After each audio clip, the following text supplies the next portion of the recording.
तर यानंतर एक महत्त्वाची राजकीय बातमी आहे उपमुख्यमंत्री अजित पवार यांच्या कबुलीची। उपमुख्यमंत्री अजित पवारांनी बँक घोटाळ्याच्या आरोपांची चांगलीच धास्ती घेतलेली आहे दिसतंय, कारण यातूनच पुणे जिल्हा मध्यवर्ती बँकेचा अध्यक्षपदाचा राजीनामा दिला अशी जाहीर कबुली अजित पवारांनी आज दिली।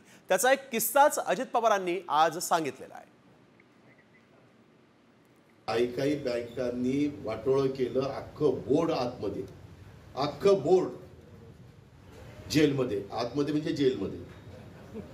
ही वस्तुस्थिती आहे। कायदे फार कडक केलेले आहेत। त्याच्यामुळे मी विचार केला की आता आपण 32 वर्ष झाली इथे, आता राजीनामा द्या।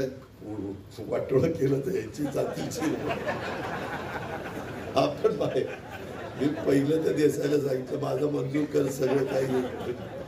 तर यानंतर एक महत्त्वाची राजकीय बातमी आहे उपमुख्यमंत्री अजित पवार यांच्या कबुलीची। उपमुख्यमंत्री अजित पवारांनी बँक घोटाळ्याच्या आरोपांची चांगलीच धास्ती घेतलेली आहे दिसतंय, कारण यातूनच पुणे जिल्हा मध्यवर्ती बँकेचा अध्यक्षपदाचा राजीनामा दिला अशी जाहीर कबुली अजित पवारांनी आज दिली। त्याचा एक किस्साच अजित पवारांनी आज सांगितलेला आहे।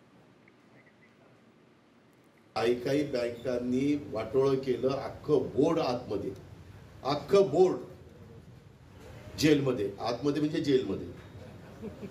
ही वस्तुस्थिती आहे। कायदे फार कडक केलेले आहेत। त्याच्यामुळे मी विचार केला की आता आपण 32 वर्ष झाली इथे, आता राजीनामा द्या। वाटोळ केलं तर याची जातीची